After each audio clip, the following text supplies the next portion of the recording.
Operation లేకుండా మోకాళ్ళు మరియు నడుము నొప్పులకు అత్యాధునిక చికిత్స డాక్టర్ భావన హర్వాని గారి ఆధ్వర్యంలో ఆర్ఎఫ్ఏ మరియు ప్లాస్మా పద్ధతిలో చిన్న ఇంజెక్షన్ తో పరిష్కారం. Hospitals road number 12 Banjara Hills. పశ్చిమాసియాలో ఉద్రిక్తతలు మళ్లీ తారాస్థాయికి చేరాయి. హర్ముజ్లో అమెరికా ప్రాజెక్టు ఫ్రీడమ్ ఆపరేషన్కు నిరసనగా గల్ఫ్ దేశాలను టార్గెట్ చేసింది ఇరాన్. శత్రువుల పునాదులను పెకిలిస్తామని హెచ్చరించిన గంటల్లోనే అరబ్ దేశాలపై విరుచుకుపడింది. యుఏఈలోని పుజైరా చమురు కేంద్రంపై డ్రోన్ల వర్షం కురిపించింది టెహ్రాన్. ఈ దాడుల్లో 3 భారతీయులు సహా పలువురు తీవ్రంగా గాయపడ్డారు. అయితే 12 బాలిస్టిక్ మిసైళ్లు, 3 క్రూయిజ్ మిసైళ్లు, 4 డ్రోన్లను అడ్డుకున్నట్లు ప్రకటించింది యుఏఈ రక్షణ శాఖ.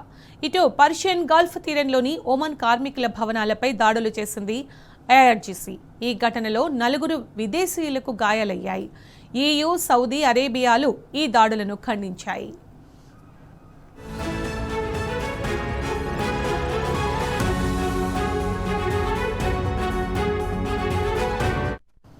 మరోవైపు హర్ముజ్లో అమెరికా యుద్ధ నౌకలపై క్షిపణుల మోత మోగించింది ఇరాన్. ఈ దాడుల్లో యుఎస్, సౌత్ కొరియా నౌకలకు మంటలంటుకున్నాయి.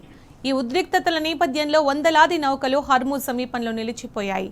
దీంతో ఆ నౌకలను బయటకు తెచ్చేందుకు US central command project freedom operation కొనసాగిస్తోంది.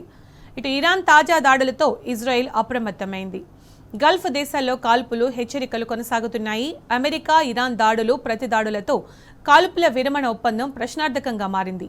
దీంతో ఏ క్షణాన ఏం జరుగుతుందోనని గల్ఫ్ దేశాల్లో హైటెన్షన్ నెలకొంది. ఇదిలా ఉంటే యుద్ధం ముగింపు దశకు చేరుకుందన్నారు ట్రంప్. ప్రస్తుత పరిస్థితిలో ఇరాన్ హద్దు మీరితే వినాశనం తప్పదని హెచ్చరించారు. ఇరాన్ నేతలు పంపిన శాంతి ప్రతిపాదనలను పరిశీలిస్తున్నామని తెలిపారు. అయితే ఈ కొత్త ఆఫర్ కూడా తనకు అంతగా నచ్చలేదని అంటున్నారు. గత 47 ఏళ్లుగా మానవాళిపై పాల్పడిన ఆకృత్యాలకు ఇరాన్ ఇంకా మూల్యం చెల్లించలేదని ఆక్షేపించారు. ఇరాన్కు పెద్ద శిక్ష పడాల్సి ఉందని తేల్చి చెప్పారు. కాగా ట్రంప్ వ్యాఖ్యలకు స్ట్రాంగ్ కౌంటర్ ఇచ్చింది ఇరాన్. చర్చల ద్వారా పరిష్కారాన్ని కోరుకుంటారా లేక యుద్ధానికి తిరిగి వెళ్తారా అనేది అమెరికా ఇష్టం అంటోంది. ఇప్పుడు బంతి అమెరికా కోర్టులోనే ఉందని వ్యాఖ్యానించింది.